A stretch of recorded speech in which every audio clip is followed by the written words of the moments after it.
another edition of Politics on the Streets. You can subscribe to our YouTube channel, like our videos, share, comment for more political discourse. Yesterday, the wife of the president, Remi Tinubu, as Donald said, no man born of woman, no man born of human can bring down my husband government. Nor Peter Obi, nor the Igbos can bring down our government. This government has come to stay. That was the first statement by the wife of the president, which is no man born of woman can bring down my husband government. Not Peter Obi, nor the Igbos. This protest has been tagged Igbo protest. How can it be said? Surprisingly, it has come to that level where we will begin to see presidency issuing a statement that Peter Obi is behind the protest. It baffles me. It baffles a lot of people. And why such things should be tagged Obi. Well, it's just for Nigerians themselves to decide. And Nigeria, you should also take note of that. Why the world have taken note of that, Obi lost our election. There was no riot, there was no uprising, there was no chaos whatsoever. As a civil man, he encouraged obedient movement as it was, and he went to the court. He shows some level of civility, and he lost in the court. Even though we know that, the judiciary and annex are well tailored, by people who are interested in the survival of Nigeria based on corruption. And that's what happened. Nigerians have struggled for the past 1 year, on trial and error policies of this government. And they felt that they cannot continue again.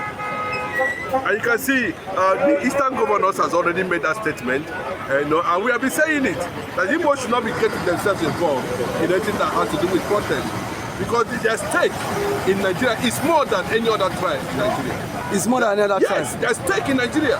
Why? Yes, their investment, their spread is more than any tribe in Nigeria.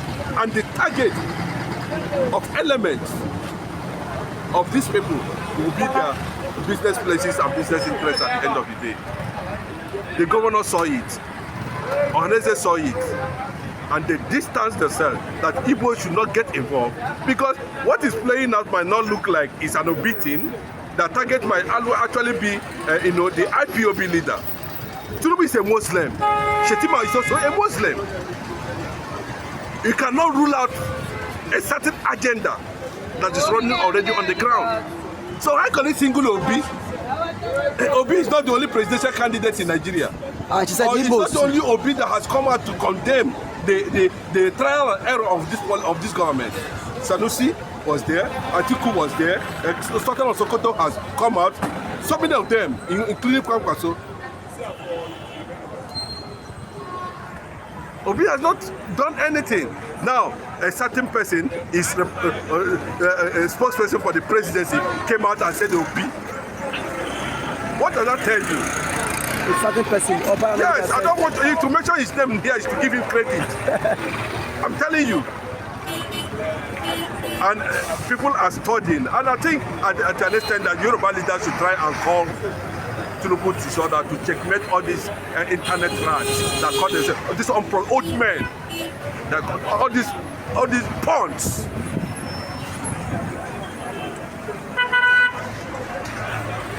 We know that the target is not Obi. Let them continue to play out. But when everybody is watching, how they're going to arrest Obi, how they're going to kill Obi, how they're going to shoot Obi, how Obi is going to face reasonable charges.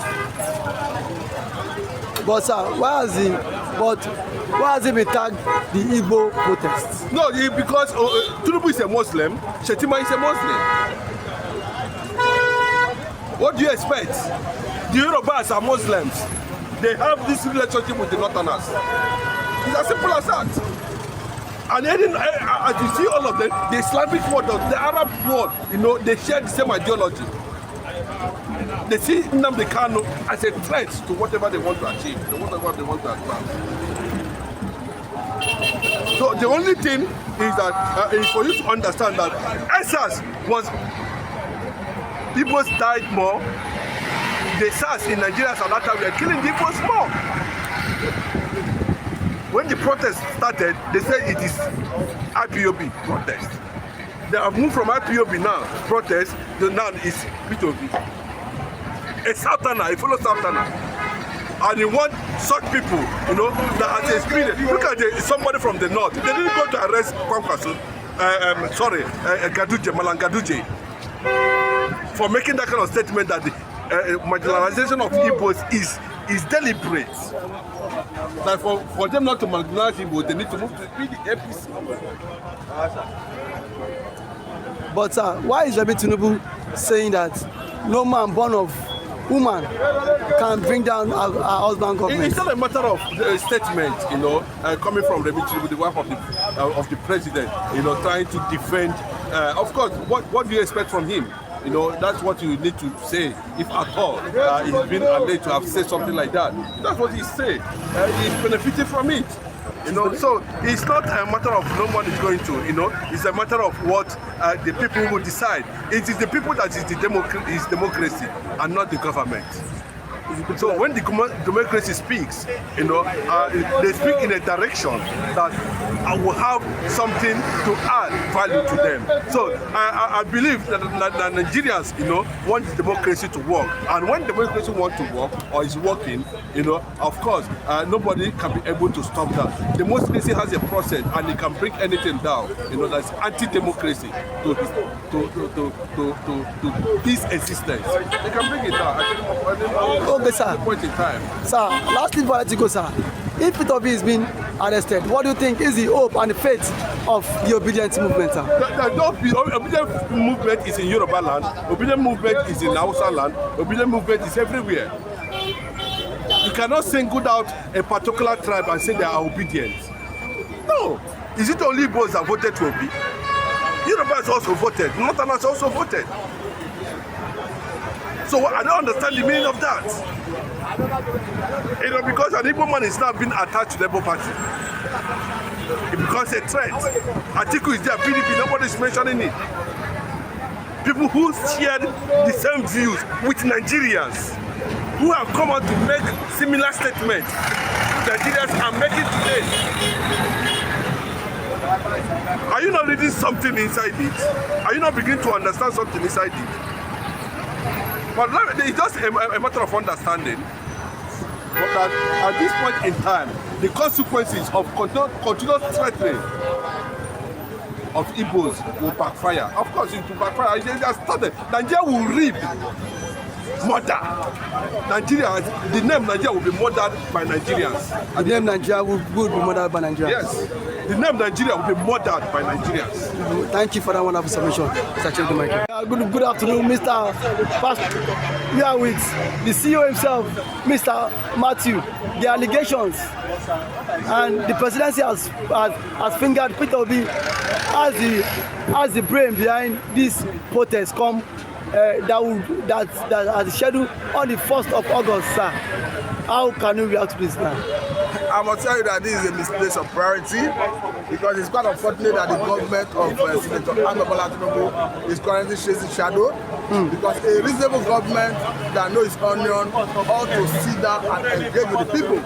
Because however I look at it, protest is a legitimate means of citizens expressing their displeasure in any government program and whatever, any government, if the government is being run generally. And let us quickly catch our man back. Tinubu, as an opposition leader, encourage protests. Protest is a legitimate way of people expressing their displeasure with what the government is doing. And let me say that nobody is calling for violent protests. Nobody is encouraging wanton destruction of lives and property. When we saw wanton destruction of lives and property during the EndSARS, we all condemned it.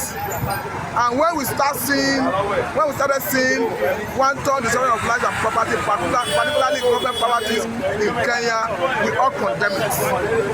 And linking the proposed protest to a P2B, I think it's a case of giving a dog a bad name in order to hang it. Because we all know what Obi represents. Obi represents good governance. Obi represents civility. Obi represents modesty. Obi represents a gentleman. Obi have brought civility into Nigerian democracy, into Nigerian politics. Don't forget that after the 2023 presidential election, though Nigerians were dissatisfied with the way and manner and the umpire conducted the election, Obi, who was the candidate of Labour Party in that contest, the supporters were of the view that they wanted to engage the government on the streets by way of protest. But he discouraged them. He chose the path of honor. He went to court. He followed the court process to Supreme Court until the Supreme Court pronounced Tinubu the legitimate winner of the election, and Obi rests his case. But even if he was still dissatisfied with the process, but there is no other law or court of law to go to address his case, because Supreme Court is the higher court of the land. So linking Obi to the planned protest for me is a misnomer, it's a passionary, it's misleading. But sir, away from that, sir, once the presidency and the IG also target IPOP and then Igbo protests, now do you think that it is the only Igbos that are suffering from this current economic hardship in the country, sir? I think what they are doing is deliberate. Because yes, I think what they want to achieve is this. They want a situation where, as they target IPOP, as they link Obi to it, they will count someone like Obi perhaps start speaking to maybe obedient movement members who may be willing to join the protest, and that will deplete the rank of Nigerians who are willing to participate in the process.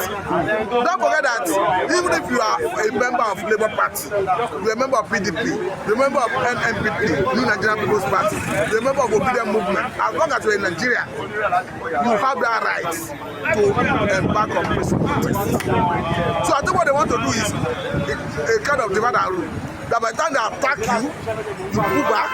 They attack another one, you push back. They use their lobbying to lobby some other people. In fact, I think it's trying to break the rank of Nigerians to discourage them from protest.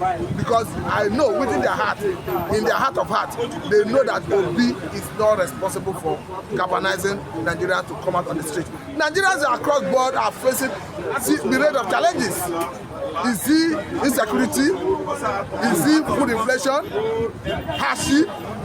You can go on and mention issues Nigerians are contending with.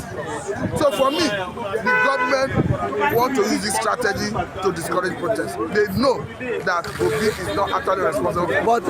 But sir, now, what do you think that the government can do to put an end to this protest? Or do you think they should dialogue with the Gen Zs who are planning this protest?